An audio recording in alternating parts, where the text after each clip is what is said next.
Good morning. Welcome to the Archrock fourth quarter and full year 2025 conference call. Your host for today's call is Megan Repine, Vice President of Investor Relations at Archrock. I will now turn the call over to Ms. Repine. You may begin. Thank you, Bella. Hello, everyone, and thanks for joining us on today's call.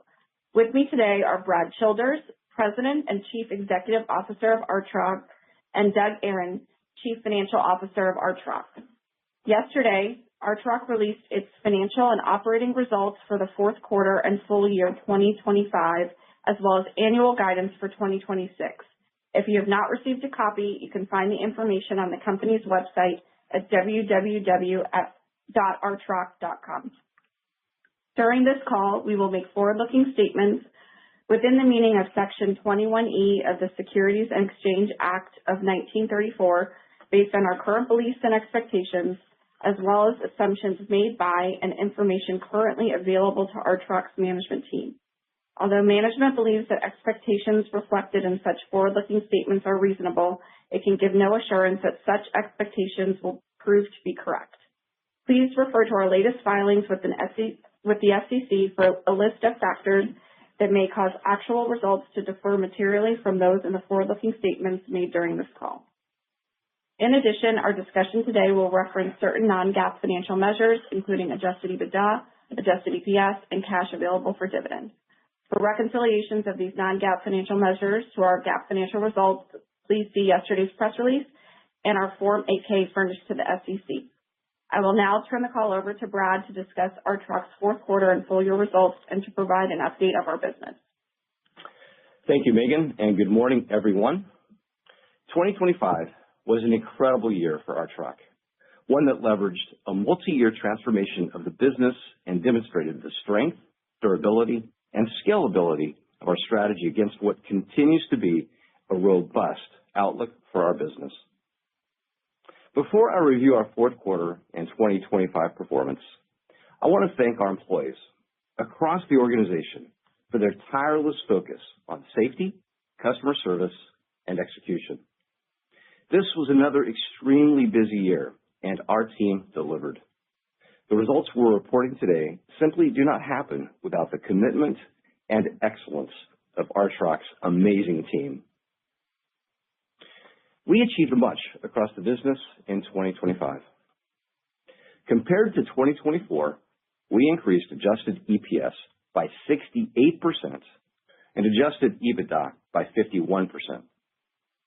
Importantly, with strong Q4 results, we delivered adjusted EBITDA above the midpoint of guidance after raising our outlook twice during the year. Building on the progress we've made in pricing, efficiency, and cost discipline, our contract operations and aftermarket services segments delivered outstanding adjusted gross margins. Contract operations achieved 70% plus adjusted gross margins for the fifth consecutive quarter, underscoring excellent execution in a tight market. We continue to enhance and standardize our fleet through disciplined portfolio actions, completing our second accretive acquisition in 18 months, while executing asset sales of 325,000 horsepower for $192 million, which we redeployed into high-return new build investments. Taken together, these actions drove 8% operating horsepower growth compared to 2024. Our high-quality fleet has maintained full utilization of 95% or higher for the last 11 quarters, underscoring the strength of demand for our equipment, our services, and the reliability of our operations. We translated this performance into meaningful value for shareholders, returning $212 million through dividends and share repurchases during 2025, up over 70% year over year. We also concurrently drove our year-end leverage ratio to 2.7 times, demonstrating our cash-generating capacity. Overall, 2025 was a year of exceptional earnings growth, balance sheet strengthening, and capital returns, providing a strong foundation as we enter 2026.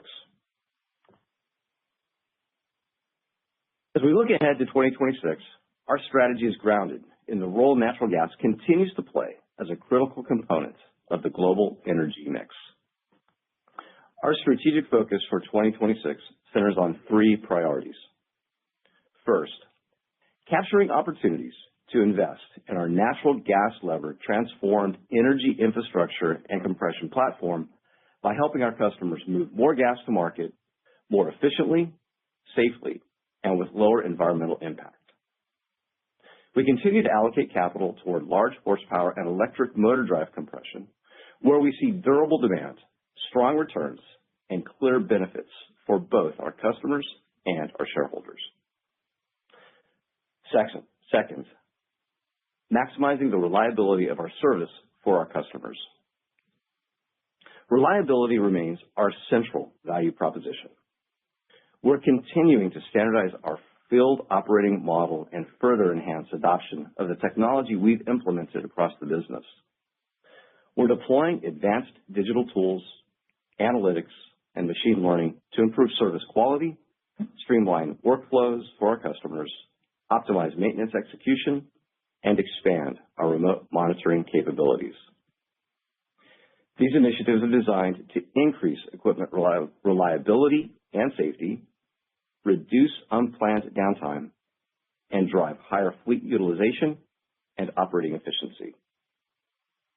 Third, maintaining disciplined, returns-based capital allocation and prudent financial management. As we reach a higher level of sustained free cash flow generation, our priorities remain balanced and consistent.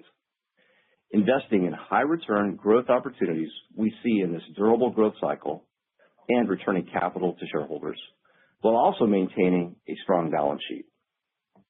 This approach has strengthened our portfolio, improved our financial flexibility, and positioned us to continue delivering superior returns on capital. Importantly, while performance over the last few years, including 2025, has validated the strength of the strategy I just outlined, we believe there is meaningful earnings growth still to be captured as we grow our business and realize the benefits of fleet mix, utilization durability, a more automated platform, and disciplined capital allocation, which continue to compound over time. Natural gas production continues to increase steadily, and we expect production to reach record levels for the sixth consecutive year in 2026. In the near term, U.S. natural gas volumes are expected to increase incrementally in 2026. Importantly for Archrock, our exposure is weighted toward faster-growing gas basins, particularly the Permian, where gas volumes are expected to grow at mid-single-digit rates. In the Permian, oil production is expected to remain relatively flat, while associated gas volumes continue to increase, supporting sustained demand for compression. This growth is being complemented by meaningful additions to takeaway capacity, totaling 4.6 billion cubic feet per day, particularly in the second half of the year, which should improve basin economics and support continued producer activity. At the same time, U.S. LNG exports are expected to continue to grow in 2026, with 2 BCF a day of additional FID project export capacity coming online. LNG remains a key driver of incremental natural gas demand and reinforces the need for investment across natural gas production, transportation, and compression infrastructure. LNG projects that have already reached final investment decision represent 14 BCF a day of additional export capacity expected to come online through 2030, with further projects possible beyond that. These developments support sustained demand and a long runway for natural gas infrastructure investment and growth. In parallel, AI-driven power demand is moving from long-term forecasts into the early stages of infrastructure development, creating another source of incremental demand for natural gas-fired power generation over time. These dynamics support what we believe is a durable, multi-year earnings growth opportunity for Archrock. We have a substantial backlog for 2026, which is 85% contracted, and we've already booked units for 2027 delivery. And moving to our segments, contract operations delivered outstanding performance, supported by excellent execution and continued high demand for our compression fleet. Our fleet remained fully utilized during the quarter, exiting at 95.5%. Maintaining utilization above 95% for 11 consecutive quarters is unprecedented for our business and reflects continued growth in natural gas demand, the high quality of our fleet, and strong operational execution. Stop activity remains at historically low levels, and our equipment is staying on location longer. Based on 2025 data, the average time an Archrock compressor remains on location is now 73 months or more than 6 years. That's up 61% since 2021. When isolating large horsepower compression, time on location extends even further relative to the blended fleet average.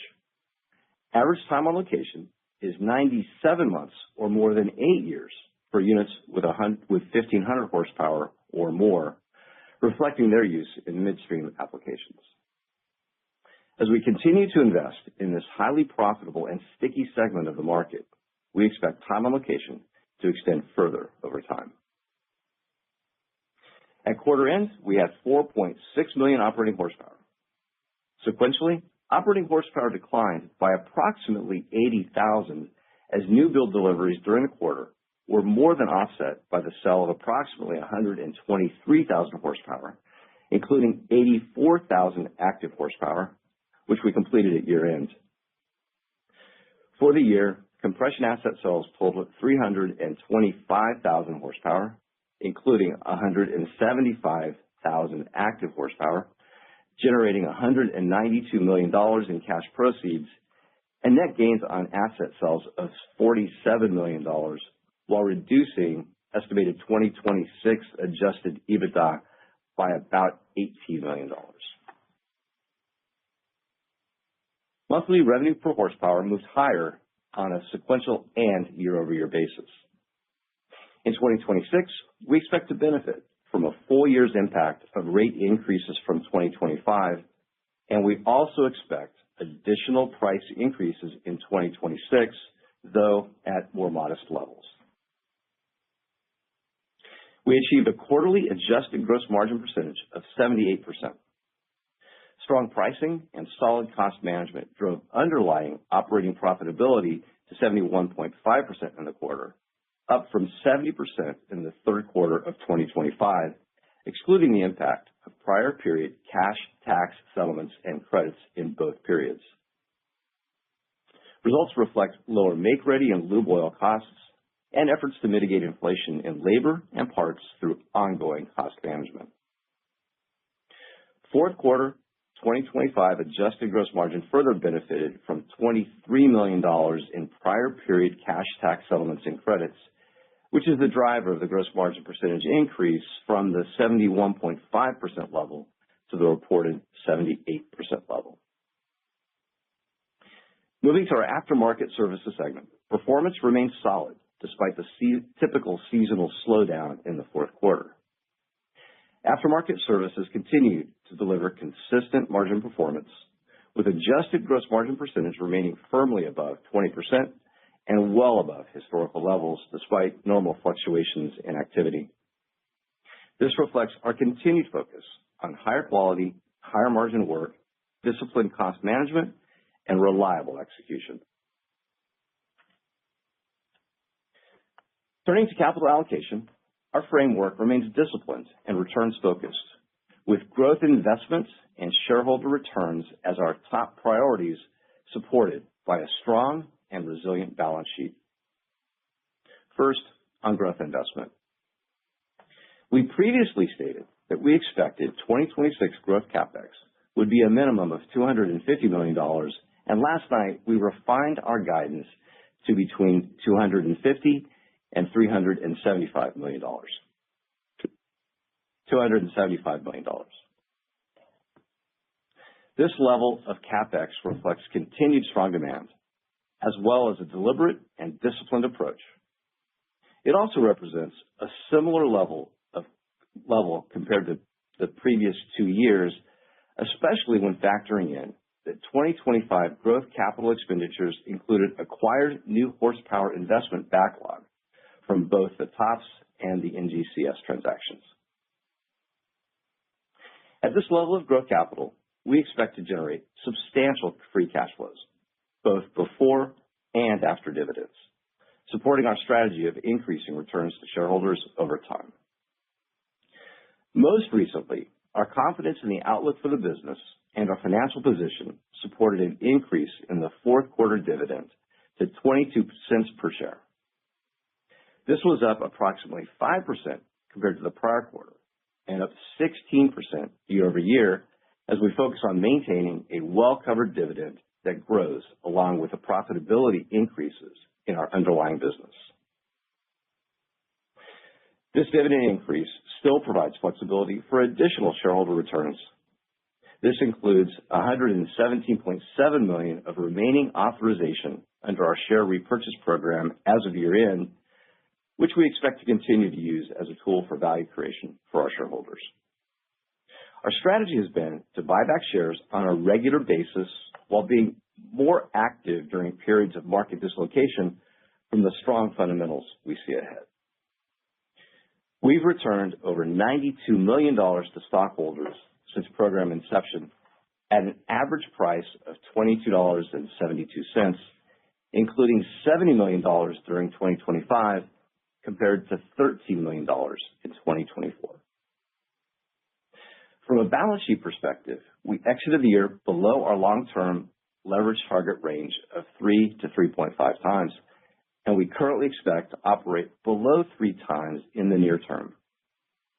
We're comfortable operating at these levels, which reflect the strength and durability of our cash flows and provide significant flexibility to pursue future organic and inorganic growth opportunities while continuing to return capital to shareholders. In summary, Archrock is delivering standout performance driven by consistent operational execution and the successful advancement of our strategic initiatives.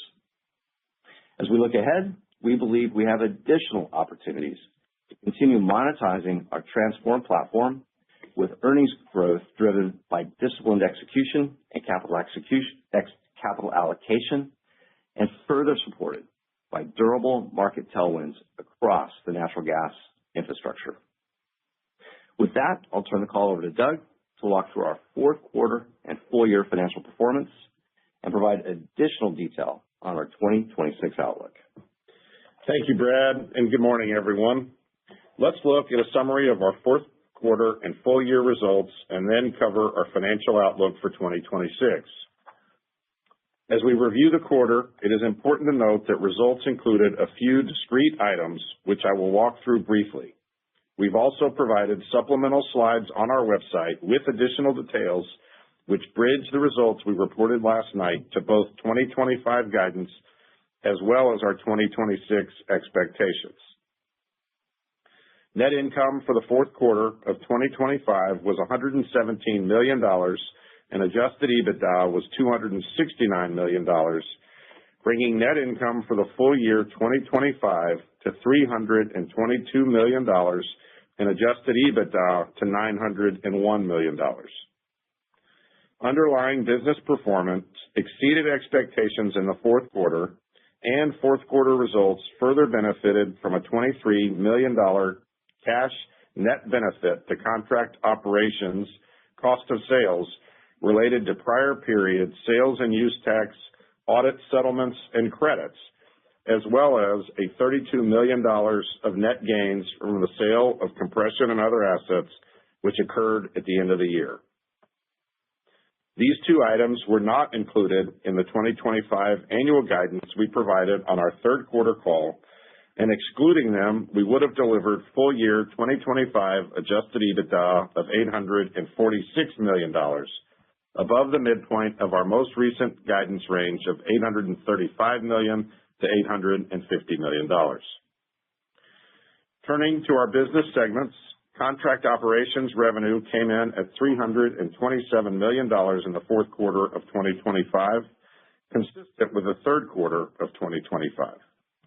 Average operating horsepower was down slightly from the third quarter of 25, primarily due to asset sales, and pricing ticked up incrementally. We expanded our adjusted gross margin percentage to approximately 78%. Underlying operating gross profitability was 71.5% in the quarter, up from 70% in the third quarter of 25, excluding the impact of out-of-period cash tax settlements and credits in both periods. Results further benefited from $23 million in prior period cash tax settlements and credits, which, as noted earlier, was the driver of the gross margin percentage increase from the 71.5% level to the reported 78% level. In our aftermarket services segment, we reported fourth quarter 2025 revenue of $50 million, down compared to the third quarter, but higher compared to the $40 million a year ago. The sequential decline reflects typical seasonal softness. Fourth quarter AMS adjusted gross margin percentage was 24% compared to the third quarter and prior year period of 23%. We exited the year with total debt of $2.4 billion and strong available liquidity of $579 million. Long-term debt was down $149 million in the quarter compared to the third quarter of 2025, reflecting strong operating cash flow and further support from asset sales. We have taken meaningful steps to extend our maturity profile and further de-risk our sector-leading balance sheet. First, we redeemed $300 million of our outstanding 2027 notes at par in November. Second, in January of this year, we closed an upsized $800 million 8-year bond issuance priced at 6%. We believe this represented the lowest rate ever achieved in the compression sector and one of the tightest yields in energy high-yield deal history. Pro forma for the offering, our liquidity was over $1.3 billion. With this issuance, we have effectively pre-funded the redemption of our 2028 notes, which are callable at par in April of 2026. This provides additional flexibility as our nearest bond maturity would move to 2032 following the call of our 2028 notes. Our leverage ratio at year-end was 2.7 times, calculated as year-end 2025 total debt divided by our trailing 12-month EBITDA. This was down compared to 3.3 times in the fourth quarter of 24. As Brad mentioned, we are currently expect to operate below 3 times in the near term, which provides significant flexibility to pursue additional growth opportunities while continuing to return capital to shareholders. The strong financial flexibility I just described continued to support increased capital returns to our shareholders. We recently declared an increased fourth quarter dividend of 22 cents per share, or 88 cents on an annualized basis. This is up 5% from the third quarter dividend level and 16% versus the year ago period. Cash available for dividend for the fourth quarter of 2025 totaled $189 million, leading to an impressive quarterly dividend coverage on the increased dividend of 4.9 times. We introduced our full year 2026 guidance with yesterday's earnings release. As I walk through guidance, I want to again point you to the supplemental slides on our website, which bridge 2025 performance to our 26 adjusted EBITDA outlook and help isolate items impacting year-over-year comparability. We announced 2026 adjusted EBITDA guidance of $865 million to $915 million, or $890 million at the midpoint. In contract operations, this outlook reflects continued strength with growth in horsepower, revenue, and profitability. In aftermarket services, we expect performance to remain near historical peak levels, second only to 2025, which benefited from a small number of one-time items. This robust level of performance is supported by sustained service activity and the durability of the margin improvements achieved over the past several years. The bridge highlights several items that create noise in our year-over-year comparisons, most notably asset sales and tax-related items, which together have a $98 million impact when comparing 2025 to 2026 adjusted EBITDA. First, tax-related items. 2025 adjusted EBITDA included a $33 million benefit from sales and use tax audit settlements and credits. Second, asset sales. The year-over-year comparison from 25 to 26 is impacted by both the $47 million adjusted EBITDA gains recognized in 2025 and the reduction of associated EBITDA in 26, which we estimate would have totaled approximately $18 million. Of this $18 million, $12 million related to the horsepower sold late in the year and announced alongside our earnings, and thus are not yet factored into analyst forward estimates. Now turning to capital. On a full year basis, we expect total 2026 capital expenditures to be approximately $400 to $445 million. Of that, we expect growth CapEx to total between $250 and $275 million to support investment in the new build horsepower and repackage CapEx to meet continued customer demand. Maintenance CapEx is forecasted to be approximately $125 to $135 million, up compared to 2025 due to increased planned overhaul activity.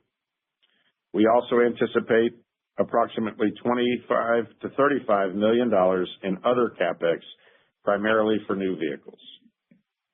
Total capital expenditures are expected to be funded by operations, with the potential for more modest additional support from non-strategic asset sale proceeds as we continue to high-grade our fleet.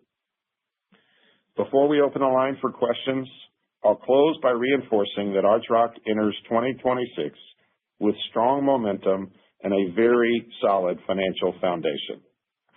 The performance we delivered in 2025 reflects the durability of our business model, disciplined capital allocation, and the strength of demand for our compression services. Looking ahead, our outlook is supported by a consistent growth capital profile, expanding free cash flow, and a continued focus on execution. As Brad outlined, our priorities remain clear: investing in high return growth opportunities and returning capital to shareholders. As we execute on those priorities, leverage will continue to move lower naturally, and we are comfortable operating below the midpoint of our target range as an outcome of strong performance, not as a change in our strategy. We believe this framework positions Archrock well to support growth, maintain a resilient balance sheet, and continue creating long-term value through cycles. With that, Bella, we are now happy to open the line for questions. We'd like to remind everyone, in order to ask a question, press star, then the number 1 on your telephone keypad. We do request for today's session that you please limit to 1 question and 1 follow-up. We will pause for just a moment to compile a Q&A roster.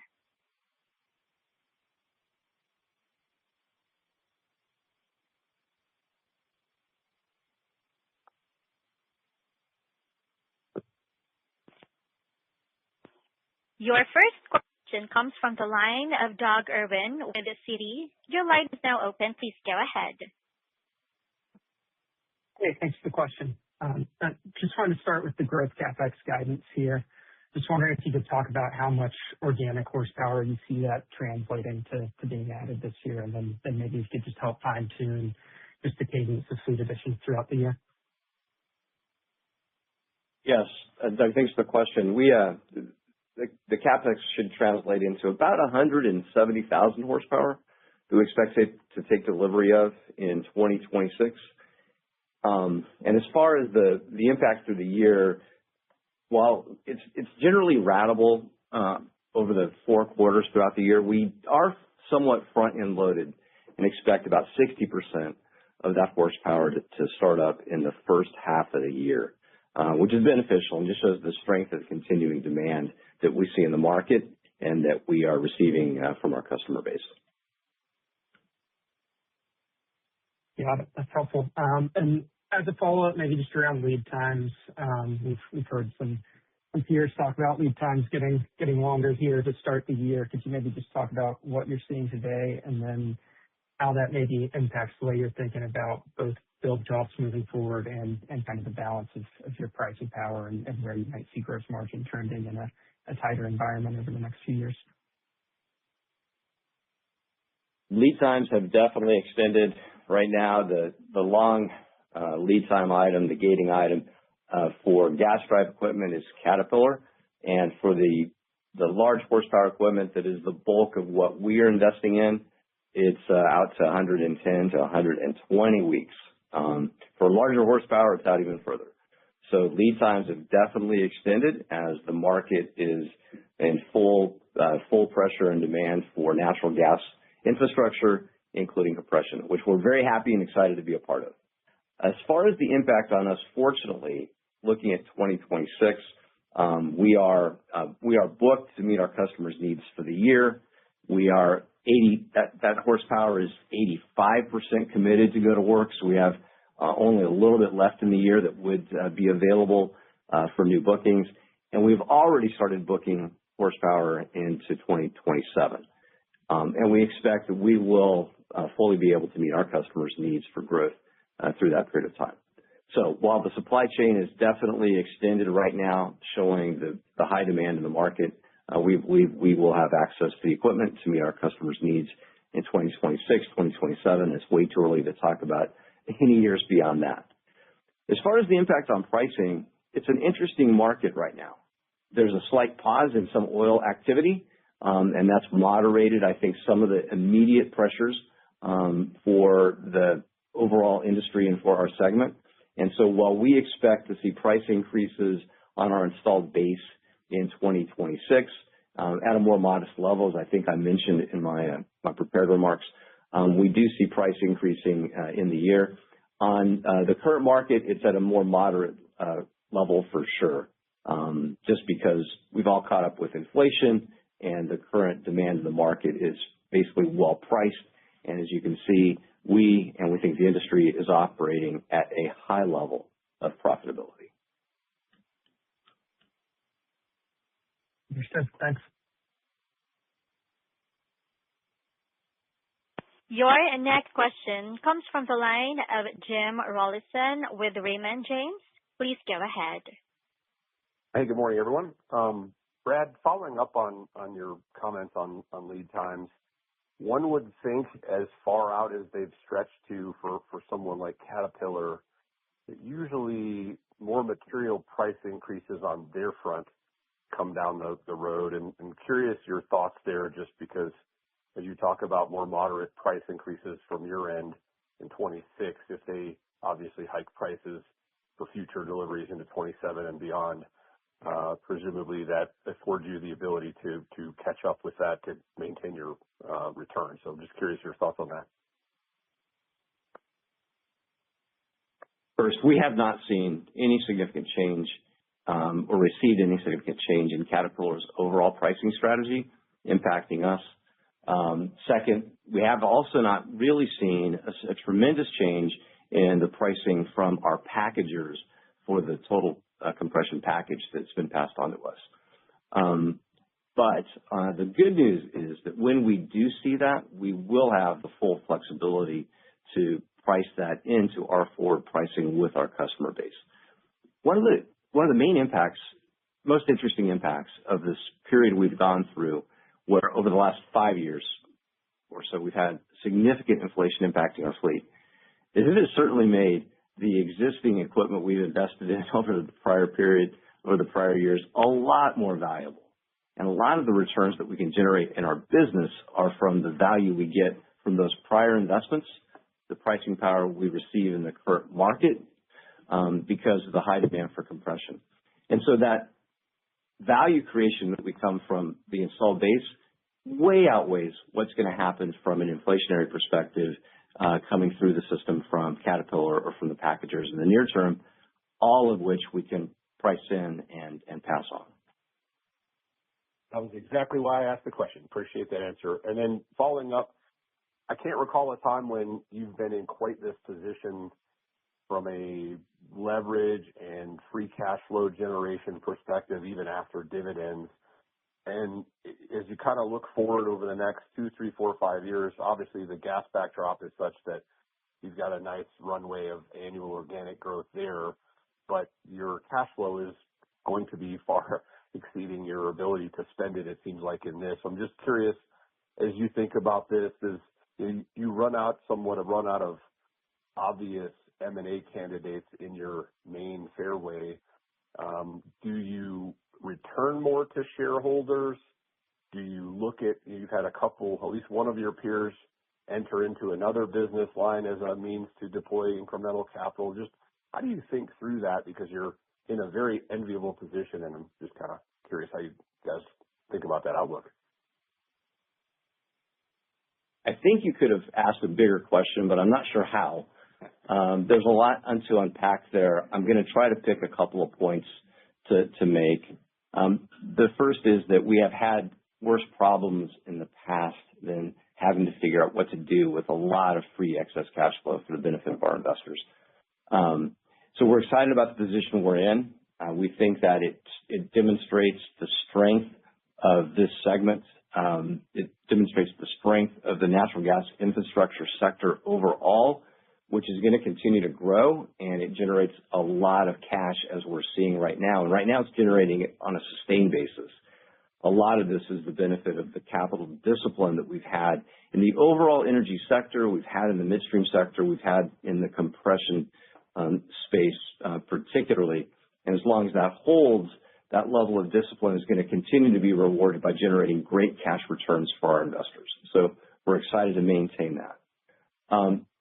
To the M&A question you posed, look, we've demonstrated both the desire and ability to grow organically as well as inorganically. And we've digested in just 18 months two very nice acquisitions with great equipment and great teams and a great customer base to expand our business. And we were able to do that on an accretive basis and pass that accretion on very promptly to our investors through dividend increases. We will continue to be looking for those opportunities. And to the contrary to maybe what you were thinking, we think that there are more compression companies in the space today that will be available for us to look at, and will want to think about changing their platform and or with ownership that will want to monetize in the coming years. So we do see that as a continuing opportunity, and if we can find assets that align with our desire for large equipment, electric motor drive equipment that are well maintained, we'll be in the game and competing hard for those assets. And then I'll close with the last thought, which is that we did note that one of our competitors has entered into the power market. And, I'd say a few things about that. The first is that there's some synergies when you think about the supply chains, the equipment, the maintenance practices, and the fleet management practices. Clearly, there's some overlap and some synergies on how to do this. Second, on how to do that segment. Second, what we've noticed is that we believe the returns are largely comparable to what we can achieve in the compression space. And so that there's a lot of, I think, industrial logic to the expansion there. On the other hand, we haven't seen asset packages that have come to market that offer the same level of infrastructure, long-term application investment that we're looking for, whether it's in compression, which is we're looking for it there, or in power. We want to see those longer-term applications and infrastructure position. But when we see those asset packages, we will be working those hard as well. Appreciate all your thoughts, Brad. See you guys next week. Thank you. Your next question comes from the line of Nate Pendleton with the Texas Capital. Please go ahead. Good morning, and congrats on the strong quarter. Can you provide some detail on the units sold and perhaps some insight into how your team decides what assets are non-core to the go-forward business? Yes. A couple of thoughts. First, having a disciplined program that both invests in our fleet as well as disposes of assets that we no longer want to operate in the fleet is a core competency in our business. And so when you look at the level of asset sales that we've had over the prior 5 years, we've been averaging something like 270,000 horsepower per year over that 5 years. So the level of activity that we had in 2025 is not much larger than just the run rate we've had in the kind of nip and tuck of disciplined asset management practices for our fleet. The other thing I'd say is that we did have one sale that was totally non-strategic around high pressure gas lift units. And there was another business, the buyer was very much in that business. And so that just made great strategic sense for both companies. That made the number that was a contributor to the size of the number in 2025. And we had one customer that wanted to purchase some horsepower. They acquired operations in an acquisition. And as part of that acquisition, it came with horsepower from us. And that's a customer that likes to own their horsepower as opposed to outsource as much of their horsepower. And so they were aligned with, they wanted to buy that horsepower for that reason. And for us, when we looked at that horsepower, it was an average age of 17 years and was in the perfect condition to maximize our overall cash generation from that horsepower by selling it. So when we look at the fleet overall, we're always looking to improve the standardization, the quality of our fleet. We are happy to engage with customers that want to buy horsepower and sell, especially when it's horsepower that has already earned a great return and served us well over time. Got it. Thank you. And then as my follow-up, Brad, in your prepared remarks, you mentioned continued opportunity that you see in electric motor drive compression. Can you provide more detail on how you see the adoption of the electric compression trending as you look at your 2026 and early 27 order book? Sure. We still see demand for electric motor drive. It's definitely competing. Our customers are now facing more competition for power, and that is a gating item for electric motor drive. So in the past, we've had electric motor drive, I think in 2025 was as much as 30% of the equipment that we had on order. We are seeing that moderate to more in the 20 to 30% range, but it's lumpy and it's inconsistent. It really varies, not just with power being a gating item, but also with the prioritization of the customer and how well they can get equipment and how well that fits into their overall long-term strategic focus. But on the good news front, we still see nice demand for electric motor drives. We're very proud to be the leader in the industry in that segment, and we expect to see good growth for electric motor drives ahead still. Understood. Thanks for taking my questions. Your next question comes from the line of Eli Jossen with JP Morgan. Please go ahead. Hey, good morning. You talked a bit about extended supply chain lead times and tightness there, but maybe just thinking about the growth CapEx figure, if you guys are able to make opportunistic procurement of horsepower or, you see kind of swelling demand from your customers, could we see upside to the growth CapEx figure? And, what kind of visibility do you have there given, strong customer demand? In a word, yes, but it's going to be tough because shop space is pretty full for 2026. So getting more through the system is going to be a challenge. That said, there are avenues to do so. And if we see the opportunity and the need with our customer base, we will be ambitious in capturing that. Great. And then, maybe just thinking about basin focus, I know the business has increasingly shifted to be in liquids rich, Permian Basin, Eagle Ford. Are you guys kind of still pressing ahead there? Have you looked at, expanding within other basins or, what's the overall geographic strategy? Well, yes, we have looked at, fortunately, we have what is the most diversified footprint in the industry. We operate in every natural gas producing basin, every producing basin in the U.S., and we have an excellent footprint throughout all of them. But everything compels with the CapEx vacuum cleaner that is the Permian Basin today for the industry. And so, like with others, our focus is on ensuring that we grow where our customers want us to grow, where they're putting their CapEx and their growth, and that the Permian Basin remains in the lead. With that, though, looking back on 2025, we had net horsepower growth in a total of 6 basins, one of which was the Permian. So we've seen net growth in other plays, including in dry gas plays, which are seeing a little bit more energy and reactivation right now, given the gas price trade-off with the oil price. So it's been a focus of ours to remain prudently diversified as well as we can, and at the same time not miss the incredible opportunity for the most efficient oil production in the country, which is coming in the Permian. Great. Thanks.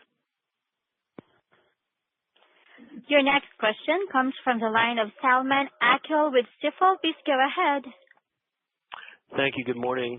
Nice quarter, nice outlook. 2 quick ones for me. So in your opening comments, you talked about 11 quarters of running at higher utilization, 95%, and then you went on to talk about how your equipment's staying on location longer, especially as you skew towards the higher horsepower. So the question directly is this, 26 probably is another lock for the 95%. Sounds like 27 is as well. So how far, how long do you see that extending at that high utilization rate? Salman, we appreciate that you think we could possibly answer that question. It's nice of you to suggest. Thank you. Number one, no one knows, and we don't either. But what we see right now with the level of demand for natural gas to feed the LNG beast ahead, which I described in our comments, and we include our best market take in our deck all the time. What we see for power demand in the U.S. for data centers, what we see for pipeline exports to Mexico, is that this is a very durable cycle, and it's hard to see what is going to change that within the next 5+ years. So we expect that our business has just a tremendous growth opportunity to expand our infrastructure footprint with our customers for an extended period of time. But we're not smart enough to call when the cycle turns. Sorry. Okay, appreciate all that. And then just kind of going back to the consolidation, when you talked about it, you sort of referenced other companies, but is there anything out there from potentially buying packages from your customers?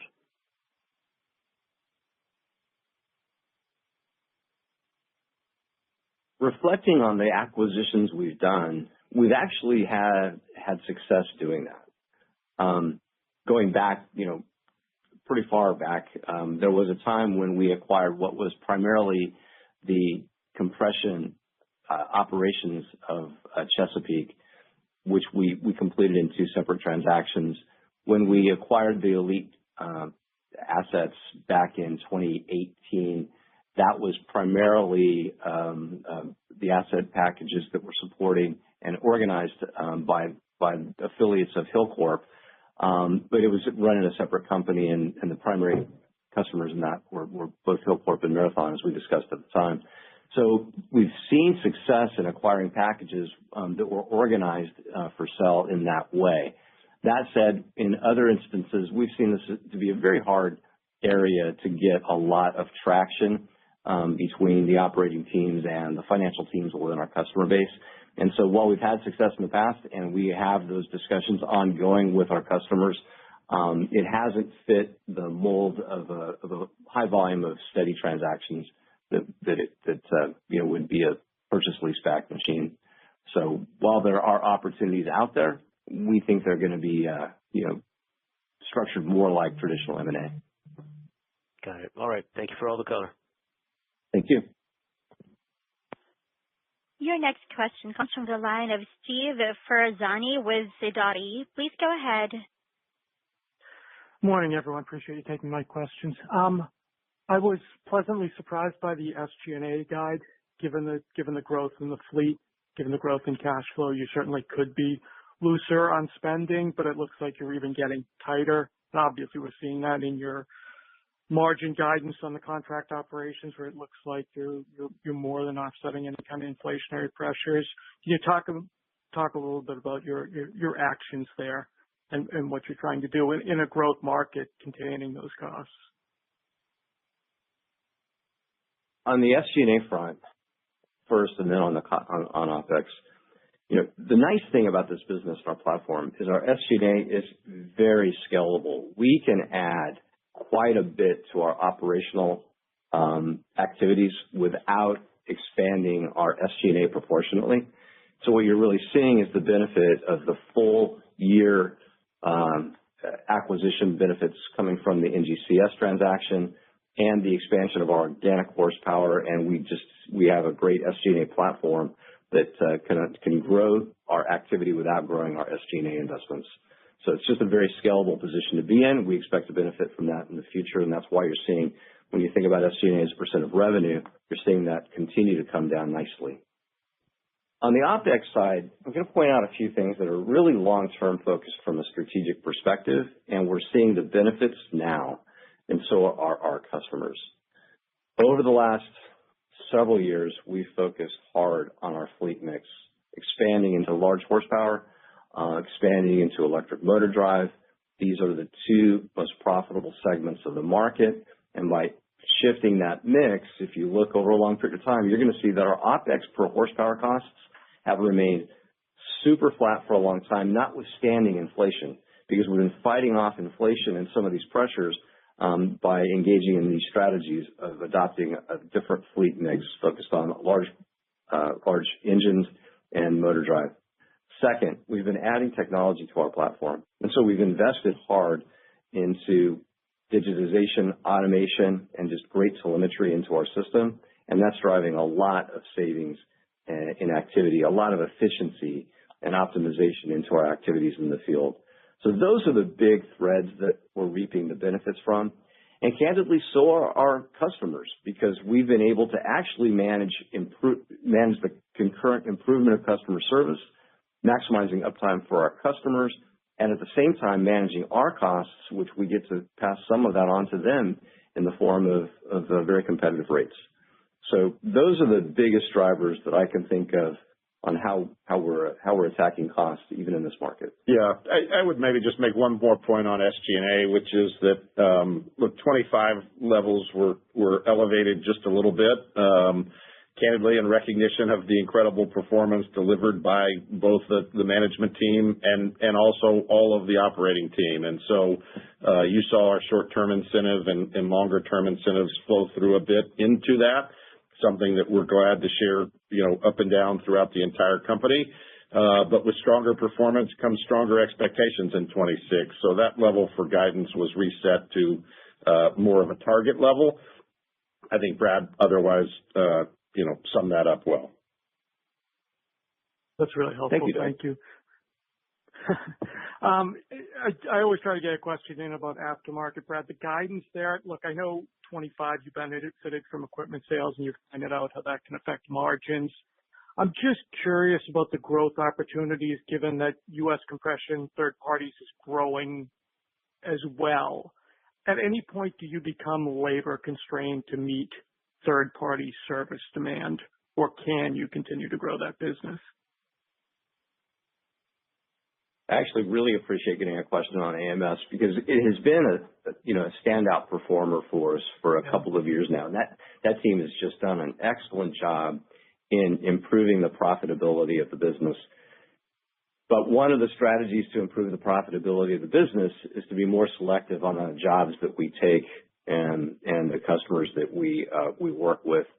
So I do think that the growth in that business we've demonstrated that it's constrained. And I also think that access to labor is going to further be a constraint in that business, as it is in contract operations. But what we're really seeking is to have the right business. We're trying to make sure that it's as profitable as it can be, as value-adding to our customers as it can be, and we will grow it prudently. But given the nature of it, I do not expect it to grow in leaps and bounds. I expect we're still going to see sharper levels of growth in the infrastructure side of the business in contract operations. Great. Thanks, Brad. Thanks, Doug. Thank you.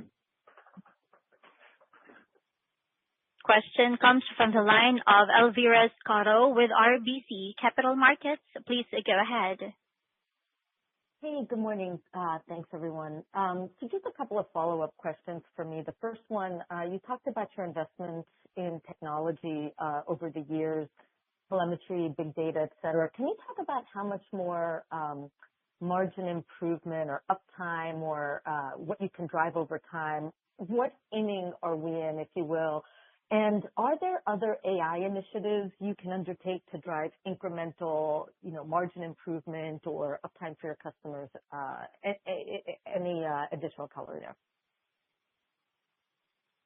Yeah, thank you. The overall strategy around our technology investments really had three goals as our top line priorities. Number one, we've got to continue to drive improvement to the uptime, our customers' experience, to service quality, and that's all of the above from a communication perspective, speed of response perspective, as well as runtime. We want those priorities to come through to our customers. Number two, the market has labor challenges, and so ensuring our labor, our mechanics have the access to the best tools, the best information, the best communication to make their lives better and to make their work easier to perform is the second priority around that initiative. And third would be that if we succeed in both of those, we knew we would drive improvements to profitability. So with that lens on how we think about technology, we do believe there is still more to come, especially in driving improvement to the service quality that our customers get to experience, just enhancing the customer experience.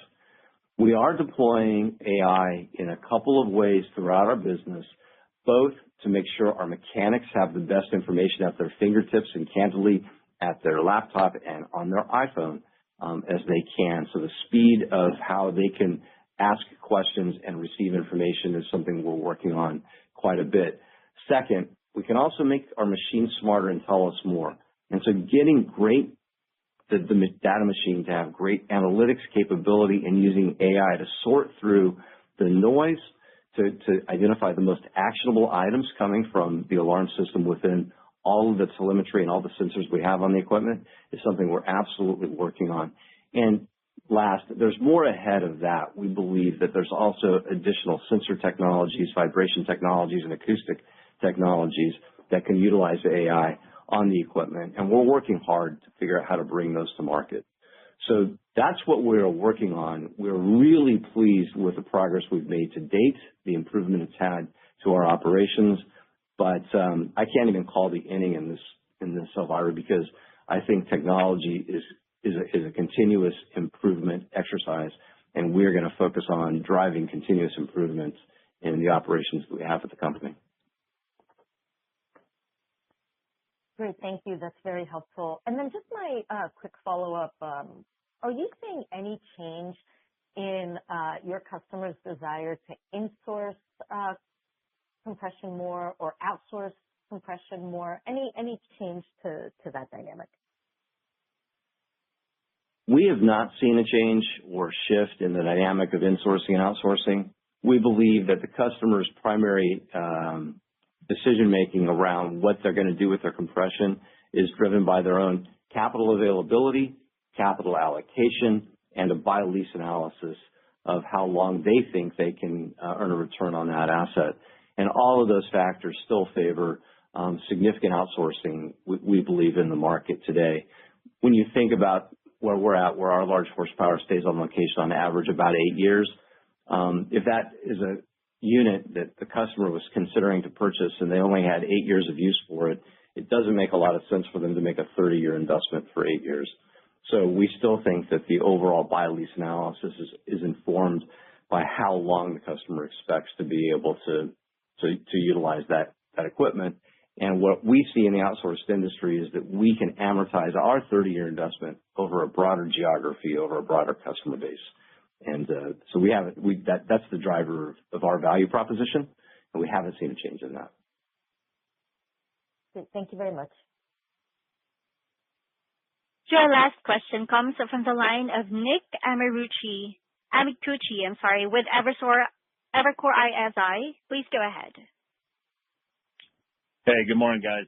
Just one quick one from me, and actually a follow-up, but just a clarification on another one. But just given kind of the significant kind of sentiment shift that we've seen from the hyperscalers and just in the AI complex to more of a behind-the-meter solution, just specifically in West Texas. I mean, we had a couple of companies yesterday kind of call out the Permian as kind of an area of ripe for opportunity, just given the lack of regulatory constraint.